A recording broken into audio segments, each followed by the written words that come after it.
Welcome back to my channel, Maria Kafetzis, luxury real estate broker with 𝒞𝐿𝐻𝑀𝒮 Real Estate, both in New York and Southeast Florida. And today I want to speak to you a little bit about staging your home. And most people think that staging actually means, hiring a company, renting the furniture temporarily, month by month until the sale happens. And that is your typical staging and how it was typically done in the past. I've added a little bit of a benefit to my sellers, and I soft stage their homes with their own items usually, or I'll recommend some things that they can get to kind of spiff up the place. Sometimes with vacant listings, if they're new construction, I will get some soft prop items and place them throughout the home, depending on the home and depending on where it's located, what I use. It's different every time, of course. So staging a typical home, any property really has the same criteria, other than having certain luxury items in luxury homes. Typically speaking, the luxury items are a little costly to get for staging, and sometimes they're not needed. So I try to keep it as cost effective as possible. It doesn't matter the price point of my homeowner. Everybody loves to save money in essence. So keeping the cost down for the homeowner is kind of a key thing. So the number one thing that we'll start is we'll start at the front door. That's somewhere where your buyers and their agent comes and they are at the door waiting for you to answer. That is kind of where they make their first impression, So the front door, is it clean? Is it nice? Is it decorative? Is it welcoming? Is it nicely painted? Is the screen intact? If it's a glass screen door, is that clean?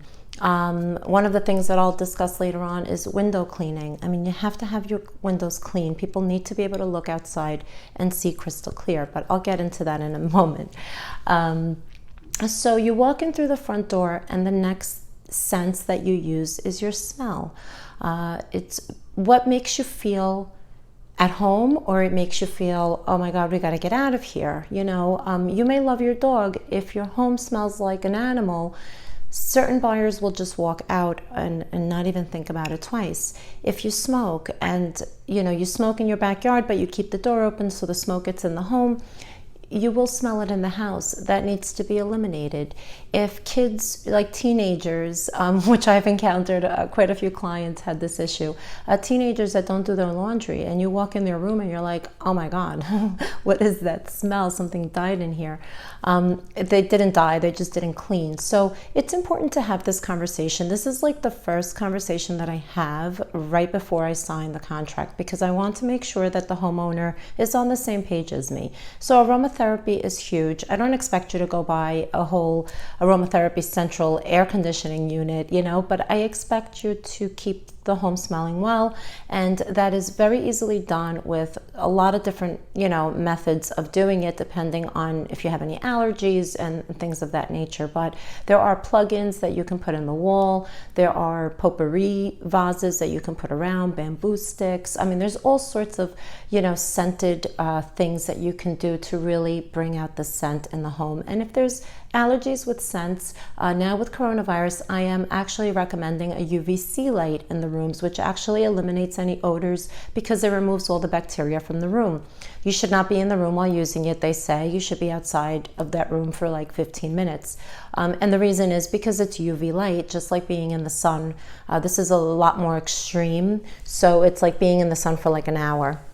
But anyway, so those are the things that you definitely want to be aware of, the smells in the home. You want to be aware of how the home feels. Another thing you need to really keep in mind is comforters, blankets, towels, whether they're in the kitchen, the bathroom. You need to have fresh, clean towels. If they even have a small stain on them, throw them out or get rid of them and use the show towels per se for showings, for pictures, especially for pictures, guys. You cannot have stained towels. Sometimes I look through the MLS for my buyers and I can't believe the pictures that I see out there.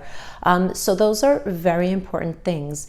There's for pets, if you have pets and you have carpeting in your bedrooms, let's say, and the pet maybe sleeps on the floor, you're going to have pet smells. I mean, that's normal. There's pet odor eliminators that you can get to put on the rug that are not dangerous for the animal, and it will also get the job done.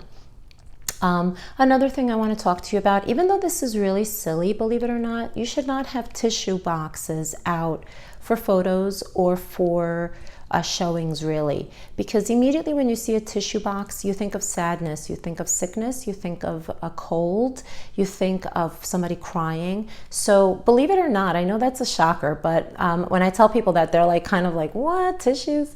But yeah, tissues are actually a negative item to have while you're selling your home. Another thing I can think of is your lamps, ceiling fans. You know, you have to clean those, guys. You cannot expect to put a listing up and it looks good in the pictures, but when buyers come, there's spider webs hanging off the ceiling fan or dust webs hanging off the ceiling fans. The light bulbs, believe it or not, if you take a nice Windex rag or even water and a paper towel, you can really clean the light bulbs nicely. They should be clean. I mean, there's no reason why your light bulbs should look dirty or, you know, have a film on them at all whatsoever. So I'm trying to think some other things. You know, if you have carpets, do a carpet cleaning. We prefer no carpets. If you have hardwood under the carpet, I would recommend lifting the carpet up, polishing the floor, and staining it. That is going to probably add, believe it or not, about $20,000 in value to your property, especially in New York. So hardwood floors are a big thing. If you are in Florida and you have Spanish tile in your home, or you have the basic white tiles that I kind of despise with the black in the middle, you know, I just think those are obnoxious looking floors, and they were really used here in the 90s and the early 2000s. So get rid of them. If you know you're selling your home, and again, I've said this in one of my last videos, if you are selling your home and your home is worth what you're asking for, or it's worth right under what you're asking for, you need to have all these items really in check. If your home is at a price where there's $100,000 in equity, you don't need to worry about these little things. But if you really want to get max value, you have to do all these things. Your furniture. If you're selling a luxury home and your furniture is not luxury furniture, a luxury buyer comes in there and they envision themselves and then they don't like it. So your furniture is a big deal. Now, I don't recommend, some agents, I've seen people put furnishings or rented furniture in that are cardboard boxes looking like beds. It's ridiculous. Don't do that. That's, you know, so silly to do that because a buyer looks at that as a joke. So I would say if the seller has furniture that's completely outdated, I would recommend you consider changing some of your pieces, or, you know, consider reupholstering the couches or putting something over them to make them look a little more modern. But you do need to modernize your furniture if you're selling at a top dollar, believe it or not. What's the expectation of your neighborhood? You know, are buyers walking into other properties that are looking horrible, or other properties looking way better than yours? You know, as a homeowner, you should go to some of the open houses and see what other homes in your neighborhood are looking like. Right now, you know, we're on a little bit of a weird time with, you know, trying to get out of this pandemic. So you may not have a lot of open houses, but you can go through the pictures or contact your agent or contact me. Please call me if you're watching this video.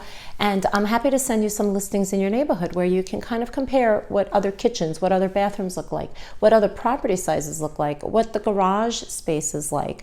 Those are all important factors when you are selling your home, because you need to sell it to what's expected in the neighborhood. That's truly a big deal. If you know you have a chimney in New York and you need to do a chimney sweep, do a chimney sweep. You know, if you're in Florida and you have your backyard doesn't look so great, do a power washing on your pavers. It's very, very important you do a power washing on your pavers, a power washing on, you know, your driveway. If you have overhanging palm trees, which here, you know, we get a lot of palm trees that lose their branches and they're pretty heavy. I mean, they can kill someone. Get rid of those. Have a landscaper come and remove those. Don't leave them hanging over your property while a buyer can walk in and it could fall on them or their agent. Those are all little things. The exterior of the homes, they should be colorful, they should be beautiful, they should be welcoming. Your front door should be gorgeous. Your mailbox should be beautiful. So these are all the things, you know, so you have to keep in mind to start redecorating, decluttering, and depersonalizing. Those are all things that need to be done. If you have pictures of your wedding, they're beautiful, I'm sure. Put them away. Nobody needs to see that. If you have pictures of the children, put them away. Nobody needs to see that. Especially because, you know, also I hate to say this on a positive video, but we have perpetrators out there that, you know, they look for children in photos and they target those homes. So we don't even want to put that out there. I tell all my sellers, please remove any pictures of children and even children's items. I don't take pictures of like playrooms and things like that because I feel like I'm putting their children at risk. You know, power washing, landscaping, siding, windows should be perfectly clean, squeaky clean actually. They should not have like water stains on them. They should not be, you know, they should be crystal clear where a bird can kill itself because it's so clear, God forbid. You know, these are all the things that are really, really, really important in, you know, making sure that your home is properly taken care of. And that's how it's going to reflect to a buyer. So keep all that in mind, and of course guys, with the right agent by your side, these things will not be an issue at all because they will direct you just like I direct my sellers. And if you are a homeowner looking to sell your property, I'd love to sit down with you and really, really help you maximize the value of your home by doing these small little tasks that, you know, may take a week or so to get the home ready, but it's well worth the time that you will take to get the home ready. So give me a call, shoot me a text or an email at any time. 𝒦𝒶𝓻𝒻𝒮, luxury real estate broker with 𝒞𝐿𝐻𝑀𝒮 Real Estate. My telephone number is 516-885-2525 or 305-773-5994. You can also email me at rightrealtor4you@gmail.com. That's RIGHTREALTOR, the number 4 and the letter U@gmail.com. And spelt the same way, you can also follow me on Instagram, which is at rightrealtor4you, or Facebook, which is facebook.com/rightrealtor4you. And I look forward to hearing from you guys with any questions that you have on this subject or any other subject. And I truly, truly hope this was beneficial to you. Have a great, great day.